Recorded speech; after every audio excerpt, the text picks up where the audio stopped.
gostaríamos de estar chamando a pastora Naira para estar passando uma mensagem sobre a igreja.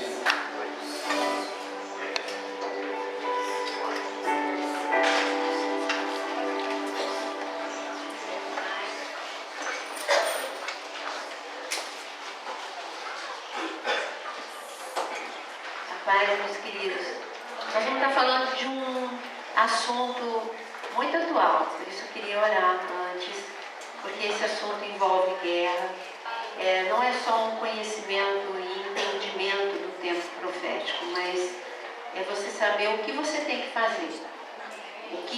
Não adianta só você ter uma gama de informações se isso não servir para a tua vida, não é? Então, põe a corda, levanta a tua mão direita em sinal de autoridade. Senhor, eu quero te louvar por estarmos aqui. Senhor, eis aqui o teu povo querendo entender o tempo profético. Por isso, agora, na autoridade do nome de Jesus, eu declaro que nós proibimos toda e qualquer tipo de interferência das trevas. E, Senhor, nós queremos clamar, Espírito Santo de Deus, que o Senhor possa nos dar armas, que o Senhor possa nos dar entendimento, discernimento, revelação, em nome de Jesus. Amém. Pode sentar. Eu acho que o arquivo vai ficar muito claro, né? Pelo menos aqui na frente. Isso.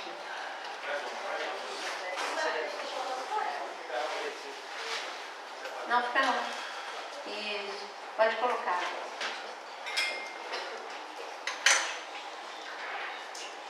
Sumiu?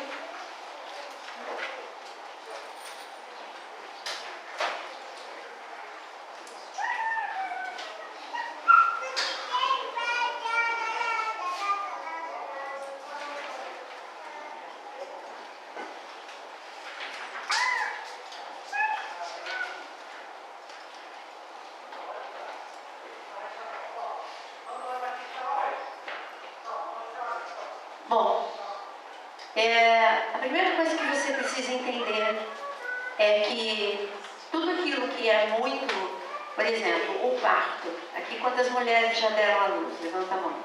Então, você conhece a dor do parto. Você sabe que começa as contrações, só que horas antes você começa a ter dores semelhantes à da hora, do momento X.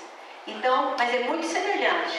O que a Bíblia nos fala é que, quando em 1 João nos fala, filhinhos é já a última hora. E como ouviste que vem o anticristo, também agora muito se tem feito anticristo, por onde conhecemos que é já a última hora. É claro que os apóstolos, eles achavam que o momento que eles estavam vivendo era a última hora. Jesus deu alguns sinais para eles, e eles não entenderam que ainda todos os sinais não tinham sido cumpridos. Para eles o fato, mas pensa bem, você não pode condenar os discípulos que se tornaram apóstolos, porque eles viveram momentos acelerados. Eles viveram o que ninguém viveu durante 4.000 anos de humanidade, de Adão até eles. Ninguém tinha vivido tantos cumprimentos proféticos. Eles viveram o cumprimento profético de Jesus ter nascido, de Jesus ter se manifestado. Eles viveram todo o ministério de Jesus. Eles viveram intensamente a morte de cruz. Eles viveram a ressurreição. Puxa, quanta coisa que eles viveram, e não viveram só isso, ainda viveram outro cumprimento profético, que foi Pentecoste, que foi o Espírito Santo sendo derramado sobre eles, a promessa de Joel, capítulo 2. Então, para eles, eram tantos cumprimentos proféticos, tantas promessas, e eles falam, Jesus falou tanto dos últimos dias com eles, que para eles eram os últimos dias. Eles não atentaram em todos os avisos de Mateus 24 ou das parábolas, porque Jesus, ele falou muito sobre tudo que aconteceria nos últimos dias.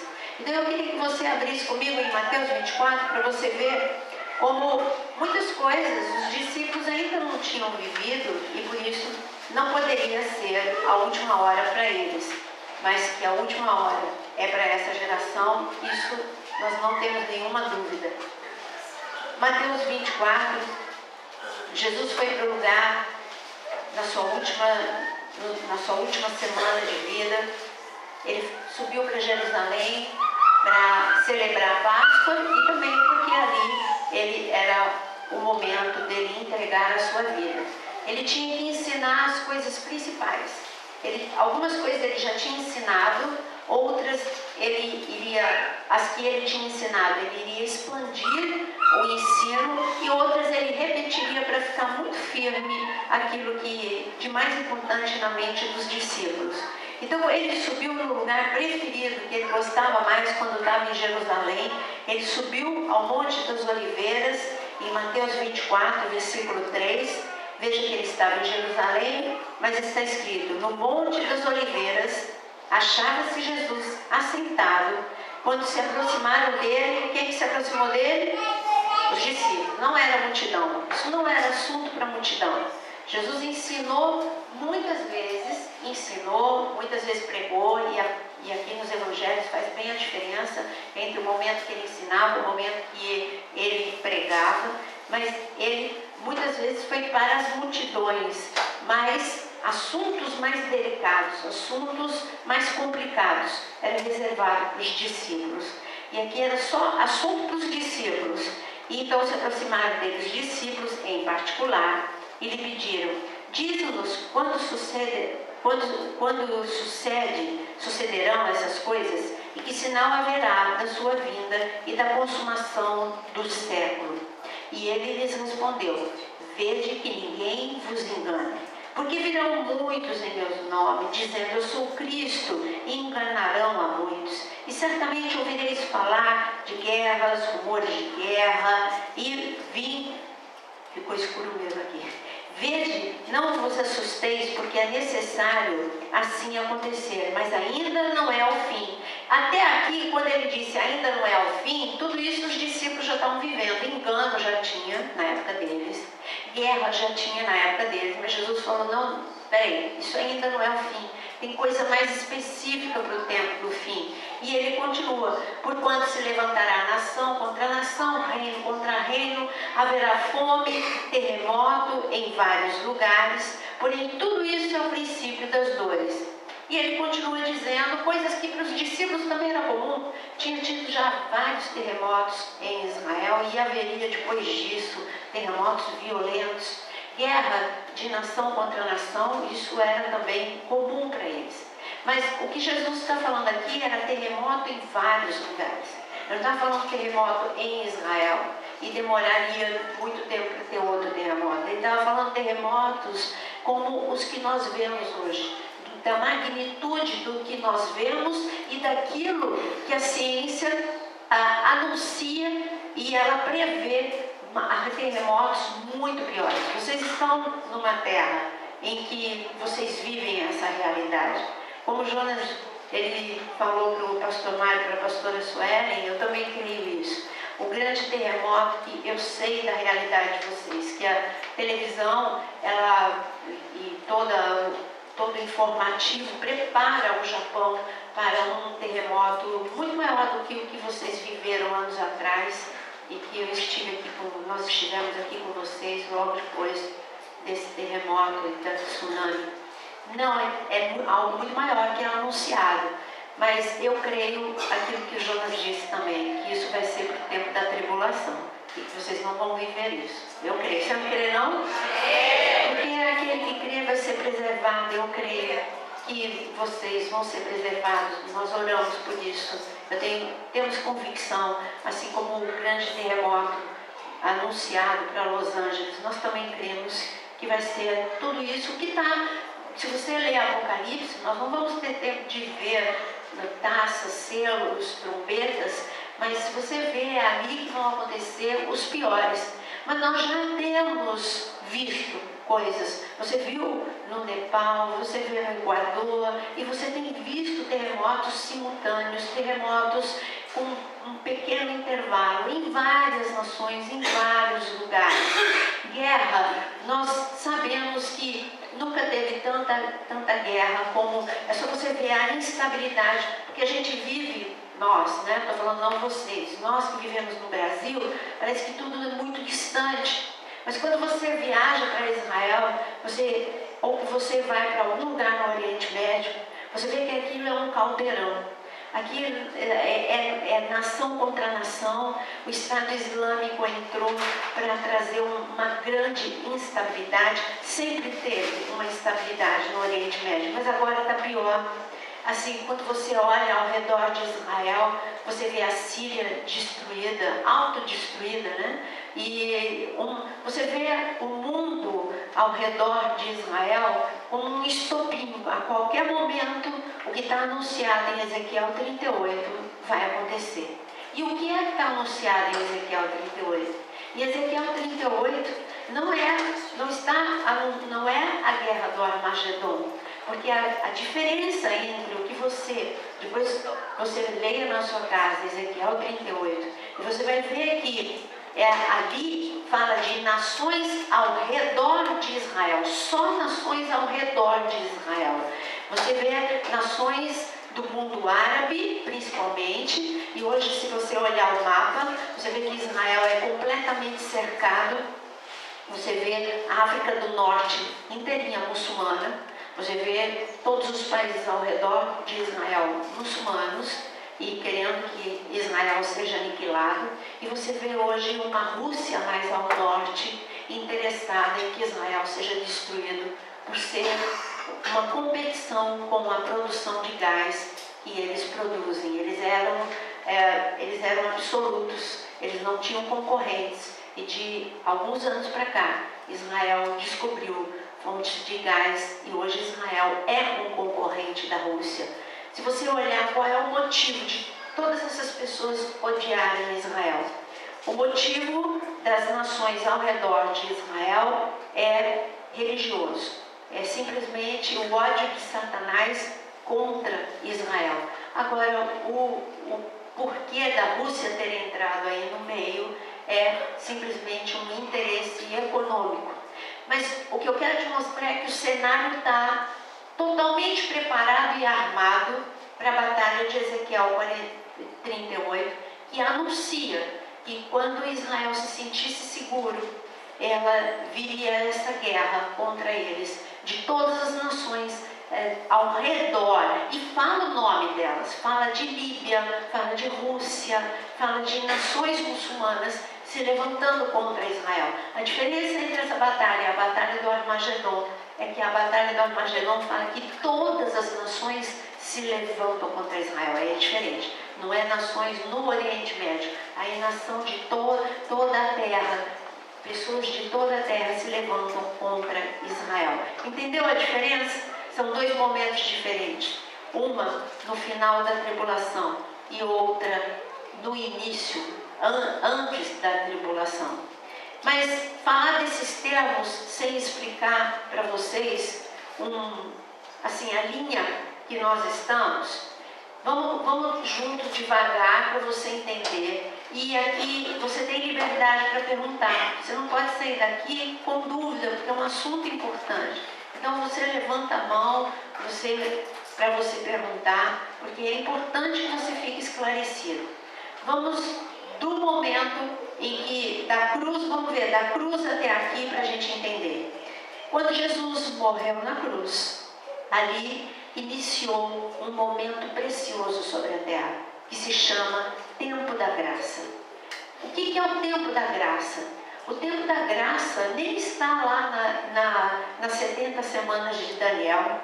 O tempo da graça é o que a palavra diz mesmo. É a graça de Deus que se estendeu sobre nós, os gentios, para que nós tivéssemos tudo isso que nós tivemos e estamos tendo durante esses 2000 anos, da morte de Jesus e ressurreição até os nossos dias, o ano de 2016. Nós estamos no período da graça, nós estamos vivendo o tempo da misericórdia, o tempo em que o reino de Deus, através daqueles que aceitam Jesus como Senhor e Salvador pode ser implantado, aonde o Evangelho da salvação ele é pregado, aonde é um momento de restauração, libertação. Tudo isso é o tempo da graça, é o tempo do Espírito Santo conosco. É tão especial esse momento que antes da cruz o Espírito Santo não estava aqui, e depois que a igreja for arrebatada, o Espírito Santo também não vai estar aqui.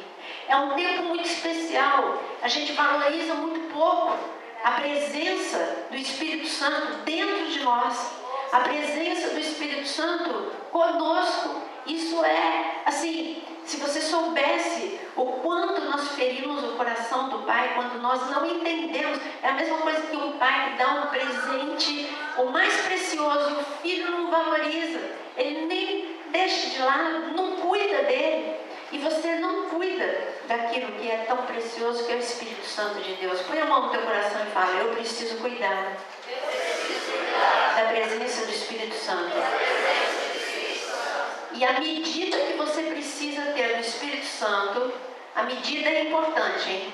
O reino espiritual tem medidas e eu vou provar para você. O reino espiritual tem cheiro, também vou provar. E o reino espiritual tem medida. Quem ensinou isso foi nada mais nada menos do que Jesus. Vamos ver como é que Jesus ensinou sobre medidas? Ele ensinou sobre os últimos dias, de que os últimos dias, para que nós entendêssemos, ele contou uma parábola. E essa parábola ele conta em Mateus capítulo 25. Ele fala que havia 10 virgens. Em Mateus capítulo 25. O número 10 sempre fala de congregação, igreja. Quando ele quer falar sobre igreja, Deus é um Deus didático. E como um Deus didático, o diabo ele só imita. A numerologia é uma imitação barata de uma didática de Deus para nos ensinar coisas profundas como os números.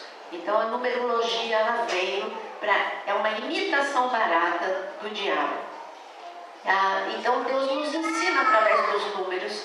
Ele fala, sempre que você vê o número 7, o 7 fala da perfeição, fala da divindade, fala de Deus na Bíblia. Por isso que o símbolo da nossa igreja é o candelabro, é a menorá, que está lá em Zacarias e também está em Apocalipse, que também está em Êxodo. Então, a menorá fala dos 7 Espíritos de Deus, os 7 braços, os 7 Espíritos de Deus. Você está entendendo? Então o número 7 sempre fala de Deus, perfeição, divindade. O número 6 sempre fala do homem.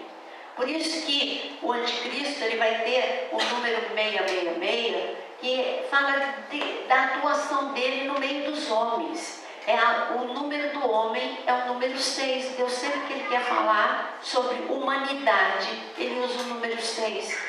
Quando ele quer falar de igreja, ele fala o número 10. E nós temos vários exemplos na Bíblia sobre isso. Então, quando ele fala da parábola das 10 virgens, ele está falando de uma mensagem para a igreja. Então, escreve em cima do texto de Mateus 25. É uma mensagem para a igreja. E não é uma mensagem qualquer, é uma mensagem para os últimos dias. Então, quando você encontra, vamos ver coisas que essas 10 virgens tinham em comum. Elas tinham, vamos ver, eu vou abrir com você, eu parei em Mateus 24, a gente vai voltar para Mateus 24, mas Mateus 25, então o reino dos céus será semelhante a 10 virgens que, tomando as suas lâmpadas, saíram-se a encontrar com os noivos, com o noivo. Então vamos ver aqui, essas 10 virgens tinham várias coisas em comum. Primeiro, todas elas eram noivas. Todas elas, segundo, todas elas eram virgens. Terceiro, todas elas tinham lâmpada. Quarto, todas elas tinham lâmpadas acesas. Quinto, todas elas caíram no sono. Até aqui, todo mundo igual. O que o Senhor Jesus está falando é que nos últimos dias você vai olhar para a igreja e vai parecer que está todo mundo igual. Nós temos algumas coisas em comum. Vamos ver. Todo mundo aqui está salvo. Está salvo? Depois você tem certeza da tua salvação? Foi a palavra que você ouviu? Então, aqui nós temos, todo mundo aqui está salvo. Todo mundo aqui tem o Espírito Santo de Deus. Todo mundo aqui tem poder e autoridade. Todo mundo aqui tem o Espírito Santo. Nós temos coisas em comum, então parece que está todo mundo igual, mas não está todo mundo igual. Porque numa igreja tem, numa mesma igreja, tem pessoas com pouca unção, com muita unção, com pouca vida de santidade, com muita vida de santidade. Pessoas que escolhem ser joio, pessoas que querem ser o trigo de Deus, o sal da terra, a luz da terra. Então, aparentemente, quando você percorre os olhos numa multidão, numa igreja, parece que está todo mundo igual. E Jesus falou, não, eu não olho como todo mundo. Eu estou vendo todas as noivas, todas elas incorreram no mesmo erro, dormiram na hora errada, se deixaram vencer pela opressão do momento. Então, outra coisa que o Senhor Jesus nos revela aqui na parábola sobre os últimos dias é que a opressão vai estar tão forte, o peso do sono vai estar tão forte, que até mesmo quem tem muita unção, se não vigiar, vai dormir.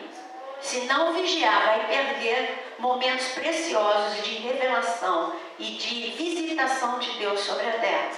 A opressão está forte. Quem que sente opressão nesses últimos dias? Levanta a mão. Opressão é palpável.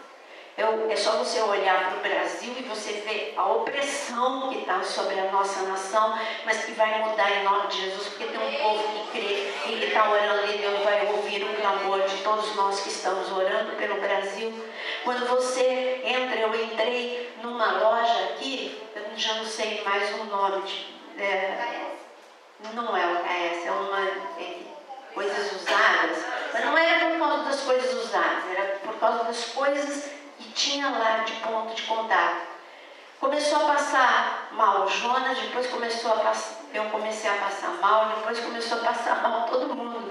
Era dor de cabeça, era enjoo, porque quando a presença de demônios é muito forte, você afeta o estômago, você fica mareado, e aí todos nós passamos mal de tanta opressão. Isso é a opressão de um local, mas eu estou falando que a terra está debaixo de opressão. Isso já foi anunciado não só aqui em Mateus 25, mas em Joel capítulo 2. O Senhor diz que os últimos dias vão ser dias de grande escuridade. Grande escuridão, grande escuridade, e que nós temos que tocar a trombeta em Sião e anunciar que o tempo da glória de Deus vem sobre a terra, nesse tempo de escuridão. É como está escrito em Isaías 60, levanta e resplandece no momento pior de trevas. Eis que as trevas cobrem a terra, mas levanta e resplandece a luz que há em ti. Esse é o momento que você tem que levantar. Fala comigo, fala agora. Eu preciso levantar. Você não pode sucumbir debaixo da opressão. Essa opressão é para destruir casamentos, destruir famílias, destruir igrejas por pequenos e grandes motivos. Grandes motivos, escândalo, pecado, pequenos motivos, desentendimento entre membros, contenda, dissensão. Essas coisas destroem uma igreja e você vai estar atrapalhando o plano perfeito de Deus. Amém? Então, você não pode ser a pessoa que vai atrapalhar. Você precisa dizer, eu quero levantar e resplandecer o amor de Deus, a glória de Deus, a unção de Deus. Mas eu estava falando que o reino tem medida. Todas elas tinham azeite e todas as lâmpadas estavam acesas. Mas Jesus falou que nos últimos dias não seria suficiente ter uma medida normal de óleo para a lamparina. Você precisa ter uma medida extra. Você precisa ter muito óleo para você prevalecer esse tempo de opressão. E o que é o óleo? Quem pode me dizer o que é o óleo? Unção. Então, o que o Senhor Jesus diz que não basta ser salvo, não basta ter um pouco de unção, é necessário ter muita presença do Espírito Santo dentro do seu coração, muita presença do Espírito Santo tomando conta da tua mente, das tuas emoções. A tua carne não pode dominar. Você precisa ser um homem e uma mulher de Deus muito ungido para você prevalecer. Então, quando aquelas 10 noivas caíram no sono, de repente, olha o que está escrito aqui. 5 dentre elas eram nécias e 5 prudentes. Versículo 3. As nécias, ao tomarem as suas lâmpadas, não levaram azeite extra consigo. No entanto, as prudentes, além das lâmpadas, levaram azeite nas vasilhas. E tardando o noivo, foram todas tomadas de sono, todas, e adormeceram. Mais da meia-noite, ouviu-se um grito: eis o noivo, saí ao seu encontro. E eu digo que você vai parar aqui no versículo 6.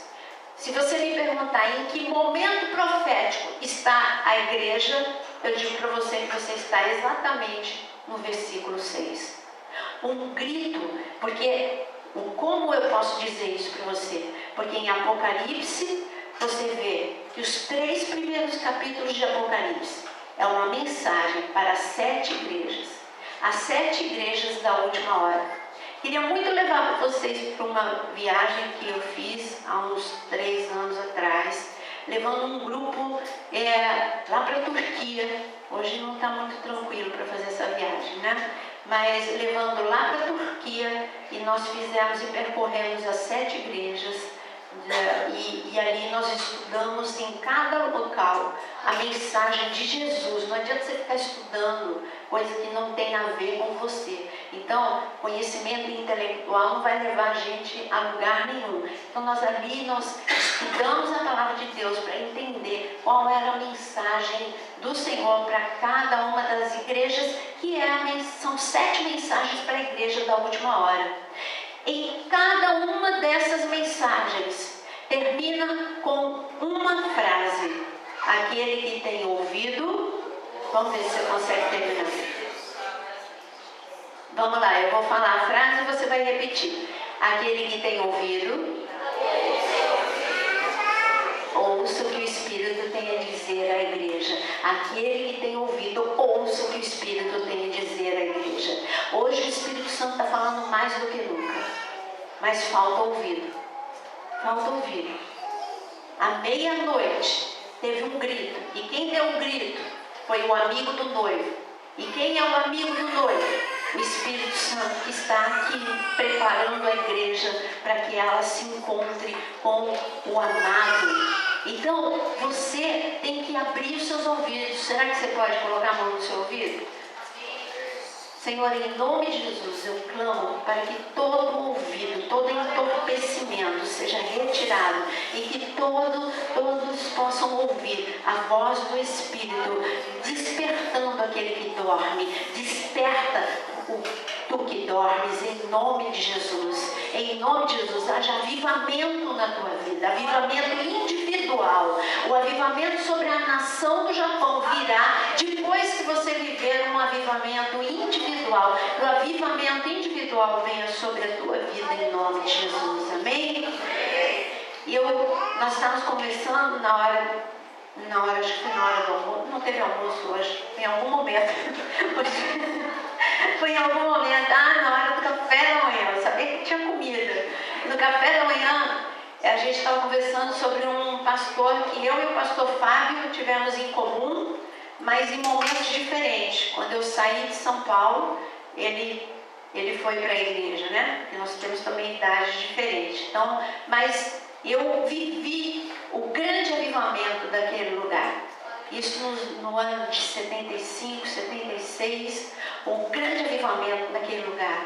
Eu sei o que é avivamento e eu desejo o avivamento para o Japão.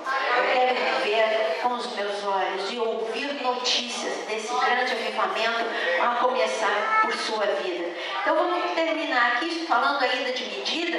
Então se levantaram todas aquelas virgens, prepararam as suas lâmpadas. As nécias disseram às prudentes: dai-nos do vosso azeite, porque as nossas lâmpadas estão se apagando. Grifa na tua Bíblia: a lâmpada está se apagando. Essa é a condição de muitas pessoas. A lâmpada ainda não apagou, mas está quase apagando.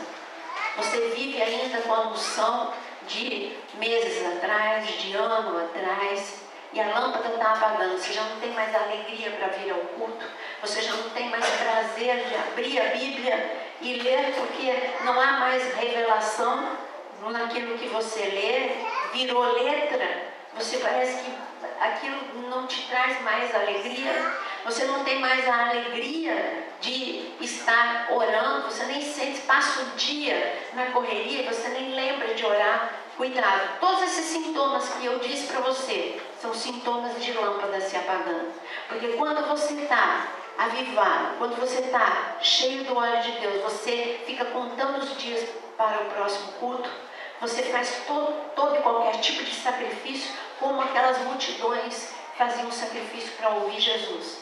Elas saíam de lugares distantes, andavam a pé, elas ficavam debaixo de sol, não tinha ar-condicionado, não tinha avião, não tinha carro, não tinha nenhuma das comodidades. Nós temos um guia lá em Israel, que ele não é um guia, ele é um mestre. E o Eli, eu espero que um dia vocês o conheçam, ele diz, essa é a geração mais mimada de todas as gerações, e essa geração é uma geração preguiçosa, e é verdade, uma geração que pega um avião, chega em Israel, muitas vezes de ônibus, no ar-condicionado, reclama das distâncias ou reclama de alguma coisa, enquanto que Jesus fazia tudo aquilo com os discípulos e a multidão a pé e ninguém reclamava, pelo contrário, seguiam Jesus por todos os lugares, por todas as aldeias, ficavam o dia inteiro ouvindo Jesus, sentado na grama, não era numa cadeira, não era com uma comodidade que você está aqui. Por isso, cuidado com a lâmpada apagando, grifa essa palavra para que você saiba que a tua lâmpada não pode se apagar. Mas as prudentes responderam, não, para que não nos falte a nós e a vós outras, ide antes aos que vendem e comprai. E saindo elas para comprar, chegou o noivo, e as que estavam apercebidas entraram com ele. Grifa outra palavra muito importante, as que estavam apercebidas. As que estavam apercebidas, e não só apercebidas, mas preparadas. Acrescenta essa palavra. As que estavam apercebidas, preparadas e com uma medida extra de óleo, essas puderam entrar com o noivo. Medida extra de óleo. Amém? Então você precisa de uma medida extra de óleo. Mas voltando aqui para o nosso slide, Israel é um relógio profético de Deus e centro, como está escrito em Ezequiel 5:5. Por que nós falamos tanto de Israel? Por um único motivo, vamos ver. Quando te perguntarem por que a tua igreja ama Israel ou por que a tua igreja fala de Israel, você tem só algumas coisas para responder, porque é o lugar que Deus escolheu, não só para todo o cumprimento profético, mas Ele escolheu para que Jesus nascesse, vivesse, manifestasse seu ministério, morresse, ressuscitasse. Ele escolheu esse lugar para Jesus voltar e pisar os seus pés no Monte das Oliveiras na sua segunda vinda. Você acha que esse lugar não é especial? Se Jesus nasceu, viveu, falou, é um metro quadrado, porque as palavras, elas não caem por terra, elas não morrem. Jesus nos disse, minhas palavras são espírito e vida, e o som já é provado cientificamente, o som ele fica, ele é liberado e ele fica. Então ali é o local onde o som da voz de Jesus foi liberado, onde o sangue de Jesus foi derramado, onde os passos de Jesus, ele deixou as marcas dos seus passos. Você quer mais motivo para aquele lugar ser importante? É o lugar que ele escolheu para todo o cumprimento profético. A batalha do Armagedon vai ser lá. Jesus vai voltar lá em Israel. Então, por isso, a gente tem que entender. Você quer entender o tempo que você está vivendo? Olha para Israel. Está complicado Israel. E eu sou Israel espiritual.